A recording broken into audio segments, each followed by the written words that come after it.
One day, there's this kid, his name is Billy, and his uncle, we'll call him Uncle Joe, decides to give him a job at his hardware store. Now, Uncle Joe didn't really want to give him a job, but Billy's mom, Joe's sister, was giving him a hard time at Thanksgiving dinner, and so he eventually hired him. He wasn't real happy about it because he always kind of thought that, well, Billy was a little bit slow, but he figured he'd give him a chance. So he doesn't want to screw anything up. So he puts him in back of the store, sits him down on a pickle bucket and said, here, I want you to count all the boxes in this room. And then when you're done with that, go into the warehouse. I want you to count everything that's in the warehouse. So Billy goes about his business. He starts counting. And then, around lunchtime, he starts getting a little bit bored. He's getting kind of tired. He's hungry. So he decides he's going to go across the street and get something to eat. So he's walking through the store, and all of a sudden a little old lady stops him and says, son, can you help me with the toaster ovens? And he says, well, I guess I can help you with that. So he goes up and he asks her, what kind of toaster oven are you looking for? She goes, well, I just don't know. He says, well, there's all different kinds of toaster ovens. What do you want to cook? He goes, well, I want to be able to make toast, of course. And then I want to probably be able to reheat some pizza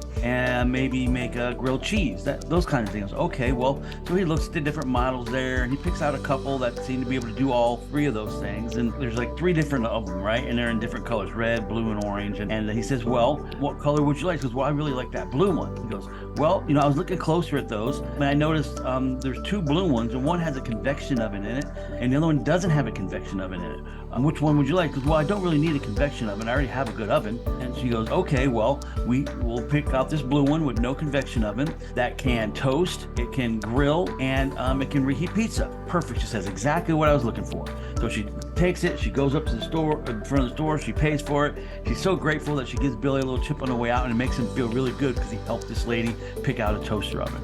Because it made him feel good, over the next couple of weeks, every time he had a little break or had some time off, he'd hang out in the toaster oven aisle, and he helped a lot of people buy toaster ovens. Well, the end of the month comes along, Uncle Joe's looking at the sales reports, and he knows that the sale of toaster ovens is up like 175%. And he's all excited because he's going to get all this extra revenue, and he goes around and he asks all the employees, what's going on with the toaster ovens? Why? I mean, we're having a sale. He goes, well, no, we haven't really done anything, but we noticed Billy kind of hanging out over there. Maybe he'd done something. So he goes and asks Billy, he says, hey, Billy, do you know anything about what's going on with the toaster ovens? And he goes, yeah, well, I helped this lady buy one day, and it made me really feel good. So I've been kind of hanging out over there, on my time off. Not on the clock. I hope you don't get mad, but I've been telling people, helping them buy toaster ovens. And so they bought a lot of toaster ovens. The uncle, of course, now he's all impressed, and he's puffing his chest out and patting himself on the back, saying, well, you know what, boy, I always knew you had a future in hardware. You know what? I'm so proud of you.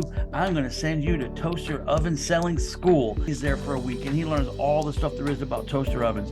He understands about the variable speeds and the different temperature settings. He understands the different thickness of the metal and what they're made out of, whether they're made out of aluminum, if they're made out of some sort of airplane grade steel, and how that affects their ability to toast. And he's learned all that stuff, and he goes back to the hardware store, and he is super excited to sell toaster ovens. And so now we give him a great little red vest, and he's hanging out in the toaster oven aisle. And not only is he hanging out in the aisle, but he's like fucking people, hey, come over here, let me show you my toaster ovens. And even when people say they have a toaster oven, he's like, but you don't have a toaster oven like our toaster ovens. And he starts telling them about the different types of metal and the different temperature gradients and how it affects how things are toasted. And he explains to them different thicknesses and the different voltages and all the different stuff of all the toaster ovens. And some people even buy a toaster oven, but they don't really want it, but they really just want to get rid of Billy. So they buy a toaster oven, and then they come back the next day when he's not there and they return it, right? So the end of the month comes around. Of course, now Uncle Joe is excited because he wants to see how many toaster ovens they've sold, and is completely bewildered when he looks at the sales report, and he notices not only did the numbers drop, but they're actually below before Billy ever got involved to begin with.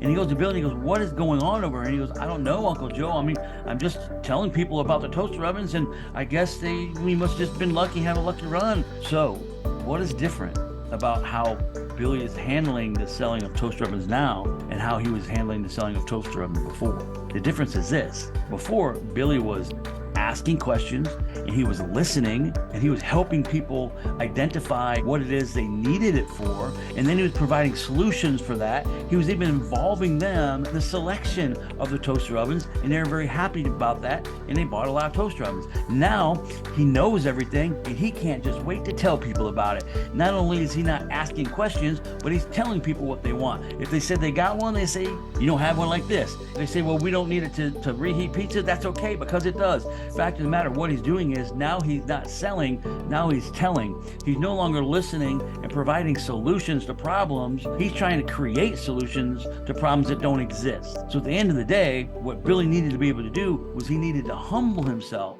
go back to helping people, finding, identifying problems, providing solutions, and helping people become part of the decision-making process, other than trying to get their need for approval met to show how smart they are and how much they know. Maybe you're doing the same thing. Maybe you spend too much time telling people what they should buy instead of listening, helping them identify the problem, and then provide the solutions and helping them become part of the selling process. Listen more, provide value, sell more. You have a great day.